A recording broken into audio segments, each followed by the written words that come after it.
Navegar é preciso. Viver não é preciso. Você já deve ter ouvido essa frase em algum lugar. Esse era o lema dos antigos navegantes, principalmente os portugueses. Você vai entender por que eles diziam isso assistindo a nossa teleaula de hoje.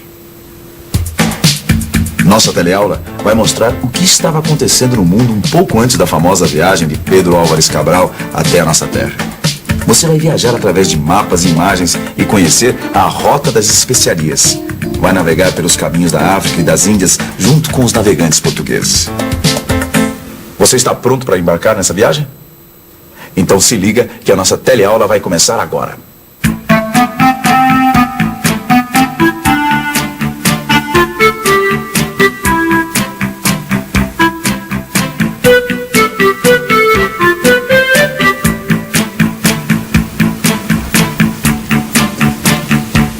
Quando a gente ouve falar em grandes navegações, a gente vai logo pensando nesses instrumentos aqui: bússola, sextante, mapas, tudo que era preciso para navegar. Mas para a maioria das pessoas, navegar era preciso por outros motivos. Para quem não era marinheiro, navegar era importante por causa disso aqui, ó: arroz, laranja, damasco, figos, pau-brasil, algodão e as famosas especiarias: cravo, canela, gengibre, pimenta e açúcar. Por mais incrível que possa parecer, as pessoas um dia se aventuraram no mar por causa de coisas hoje tão comuns pra gente, como a pimenta, por exemplo. E olha, os portugueses foram mestres em se aventurar pelo mar. Esse aí é o mar que os portugueses atravessaram para chegar até o Brasil, o Oceano Atlântico. Você vai ver que esse oceano tem um papel muito importante para a época que nós estamos estudando. Os portugueses têm uma relação muito antiga com o mar, desde o século XII. E você sabe, o século XII é o período de tempo que vai do ano de 1101 até 1200. Desde aquela época, desde o século XII, os portugueses do litoral vivem como essas pessoas que estão trabalhando aqui, do comércio. No resto da Europa, a situação era diferente. A maioria da população vivia da agricultura, mas a atividade comercial começava a se expandir, principalmente entre as cidades italianas de Gênova e Veneza com os países do Oriente. Pela localização dessas cidades, dá para ver que elas já tinham uma grande vantagem no comércio por esse mar aqui, o Mar Mediterrâneo. É claro que a boa situação geográfica ajuda muito, mas ela não é tudo. Os comerciantes de Gênova e Veneza tinham uma outra vantagem para fazer esse comércio: as boas relações com os povos do Oriente, principalmente através dos muçulmanos. Resumindo, por causa das suas relações e da sua localização geográfica, as cidades de Gênova e Veneza eram intermediárias de todo o comércio entre o Oriente e a Europa. E os lucros que os comerciantes italianos tinham eram enormes, porque eles compravam as mercadorias do Oriente por um preço e vendiam para o resto da Europa por um preço muito maior. Século XIII. O comércio começa a se expandir também no norte da Europa. No Mar do Norte e no Báltico, os navios vêm e vão de um ponto para o outro para apanhar peixe, madeira, peles e couros. O mais importante centro desse comércio é a região de Flandres. Pelo mapa da época, nós podemos ver as rotas ligando Flandres às cidades italianas do sul. Há uma enorme quantidade de artigos produzidos no norte que é negociada com os produtos do Oriente. O lugar onde isso acontece se chama Champagne, uma região localizada no Reino da França. É ali que se realizam as grandes feiras anuais. Você já imaginou o comércio numa feira sem moeda? Vamos conferir para ver se dá certo. Quantas laranjas a senhora quer em troca de um pé de alface? Laranja num pé de alface? É que nós não costumamos trocar. Rapaz, laranja por carne, laranja é muito barata e a carne é mais cara. Eu não posso trocar. Eu dou 3 laranjas por essa sandália. Não vale. 4. Também não vale. Aí eu não posso saber se dá certo, né? Ah, essa bicicleta é introcável. Pois é, dá pra ver que sem moeda fica difícil fazer negócio. Por isso, na época que nós estamos estudando, a moeda foi valendo cada vez mais. e pouco a pouco foi aumentando o poder da burguesia. A burguesia da época era a classe dos comerciantes, dos banqueiros e dos artesãos. A burguesia era o grupo social que possuía riqueza em moeda e que morava nas cidades. Naquele tempo, as cidades eram conhecidas como burgos. Fica fácil perceber que a palavra burguesia tem origem no nome Burgos. O historiador Léo Huberman escreveu uma coisa muito interessante sobre o comércio nessa época em que a burguesia começava a crescer. Olha só o que ele disse.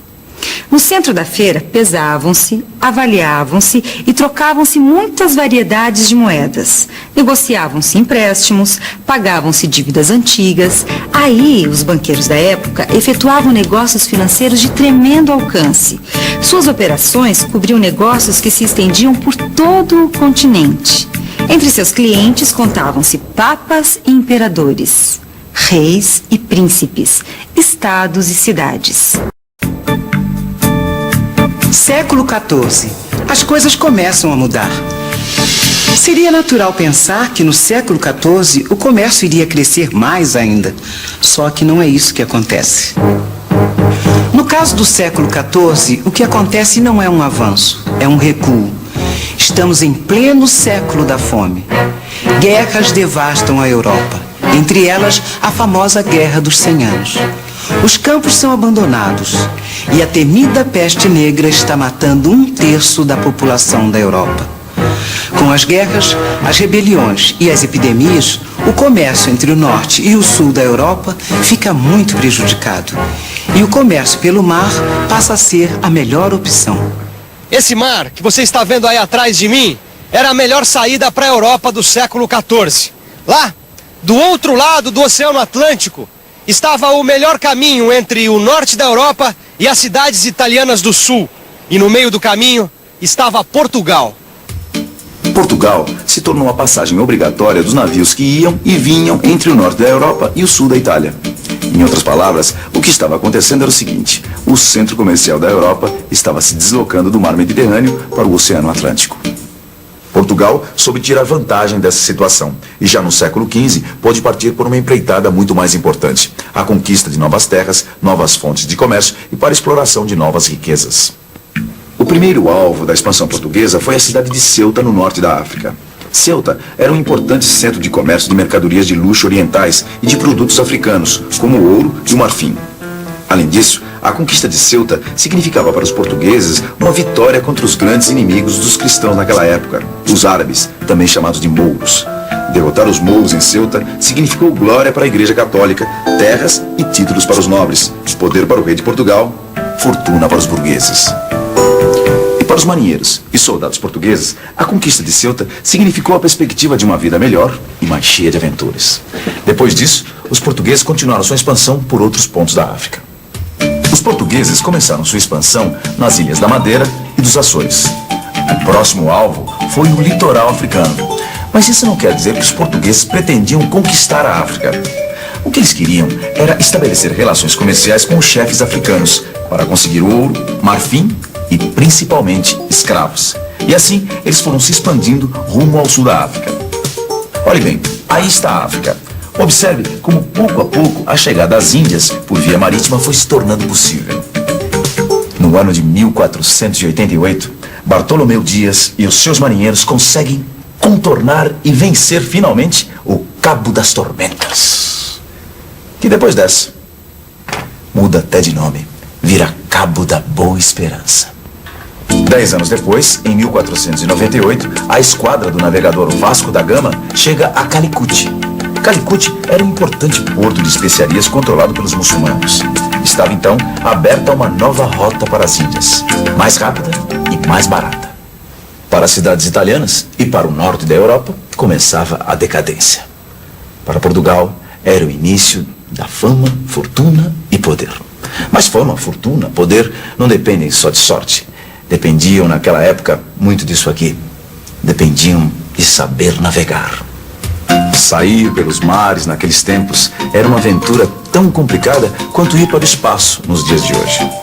Para que os portugueses conseguissem trazer as especiarias de volta a Portugal por esse caminho, eles tinham que sair daqui com tudo na mão.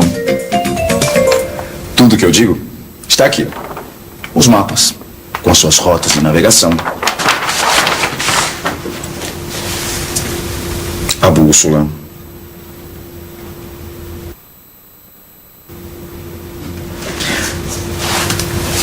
O sextante.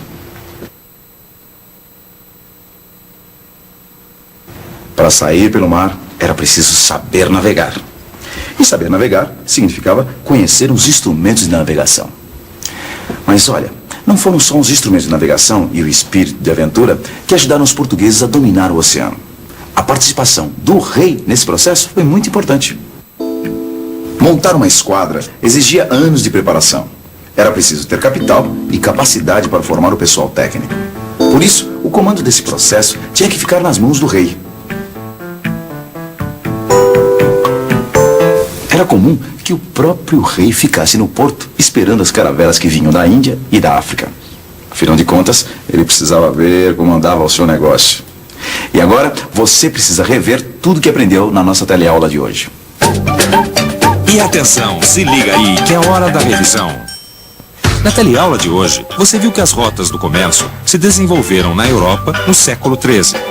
E que com a crise das rotas tradicionais do comércio, Portugal soube aproveitar sua posição geográfica privilegiada para estabelecer uma nova rota de comércio até as Índias pelo Oceano Atlântico.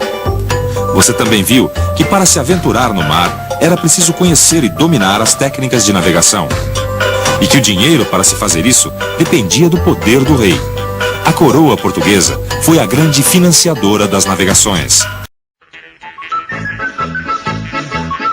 Porca miséria, tomaram todo o meu estoque de vinho.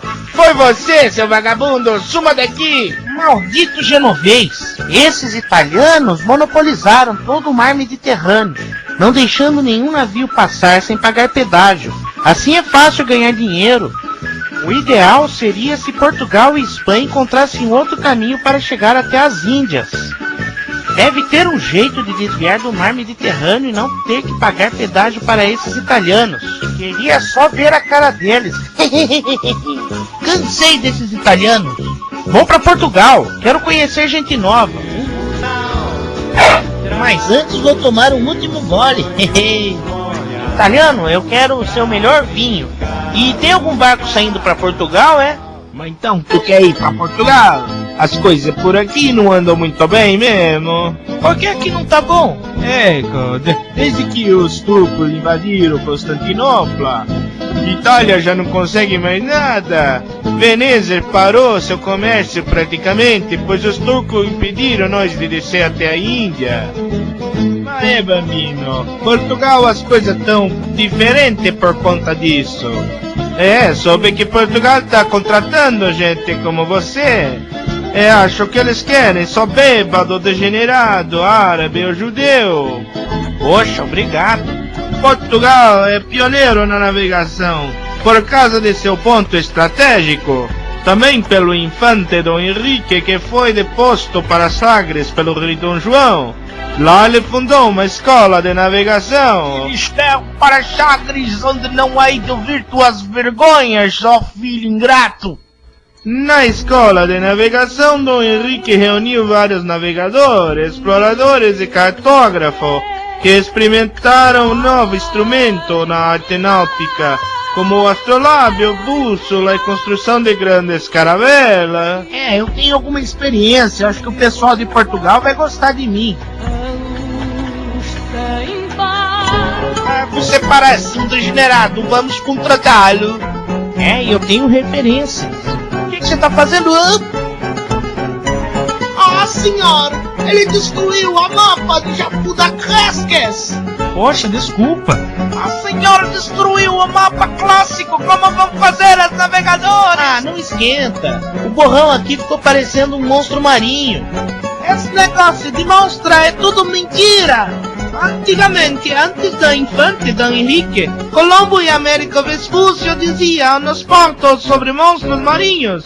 No Cabo das Tormentas, muitas naus afundavam no sul da África, assustando os mais bravos marinheiros da Europa. Mas toda a pesadelo acabou, graças a senhor. O navegador Bartolomeu Dias, daqui da escola de Sagres, atravessou o Cabo das Tormentas e virou o Cabo da Boa Esperança. O que é isso aí no chão? Deve ter caído na hora que eu tropecei. Isso não parece um crucifixo. Você é um judeu. Não seja tola. Aqui todo mundo é árabe e judeu. Aqui todos nós temos que se batizar como cristão para viver em Portugal. Mas os maiores cartógrafos são todos judeus. A própria intérprete que vai com vocês na viagem de Cabral é um judeu. Sim, mas eu tive que me batizar como Gaspar da Gama.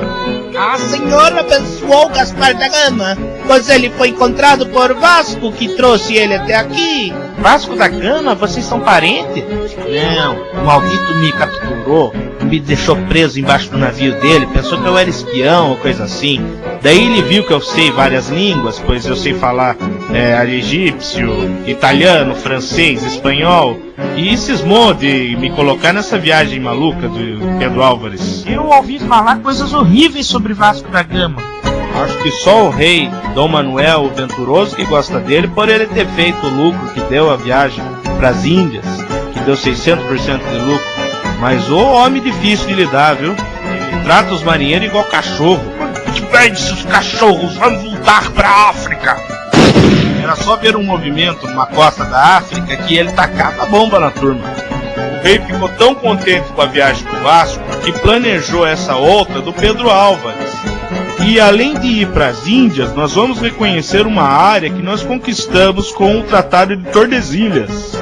Estou a nomear Pedro Álvares Cabral Fidalgo e amigo querido como capitão-mor de nova expedição para reconhecimento do Tratado de Tordesilhas e nova viagem às Índias, a sair no próximo dia 9 de março deste ano da graça de 1500.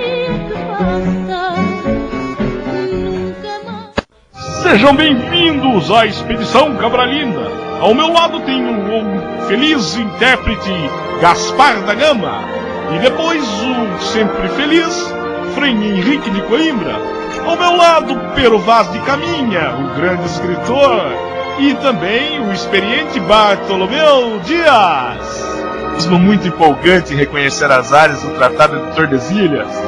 Capitão! Capitão! Quem é você, homem infeliz? Como ousa atrapalhar um momento de reflexão? É que o Gaspar da Gama quer falar com o senhor. Capitão, perdemos o Manaus. A embarcação de Vasco do Ataíde desapareceu na Ilha das Canárias. Pobre Vasco do Ataíde, que Deus o tenha. Às vezes ficava horas sem fazer nada. Ai, alguma coisa me picou. Um mosquito. Isso é sinal de... Terra Vista! Todos os nossos corações se emocionaram à visão da maravilha. Na manhã do dia 22 de abril de 1500, pudemos observar um monte arredondado que chamamos de Monte Pascoal.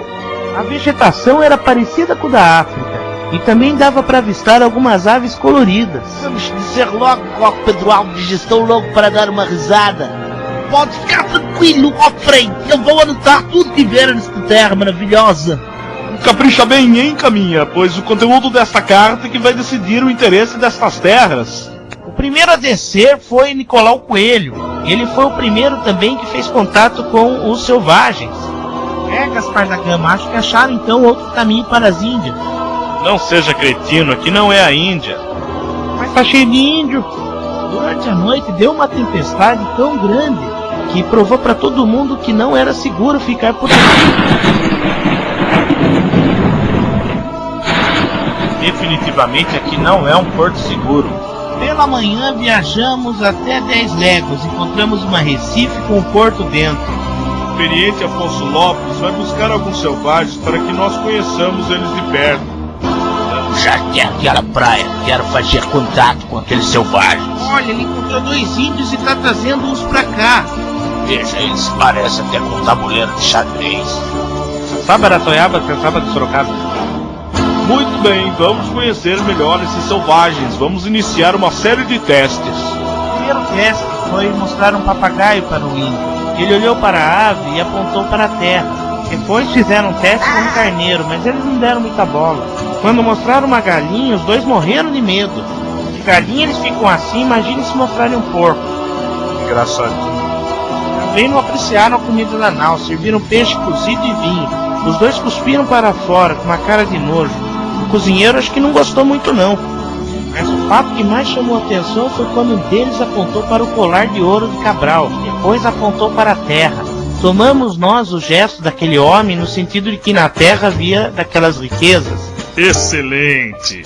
Pela manhã, acompanhei os degredados para buscar água e ficar lá com os homens da terra. Os portugueses acharam o índio da terra parecido com São Sebastião, pois haviam penas grudadas no peito dele como se fossem flechas. Aqui pelo jeito é um porto seguro para nossas naus. Depois de 1,5 léguas de caminhada dentro, chegamos nas casas dos índios. Eram lugares realmente bonitos, encantou várias pessoas.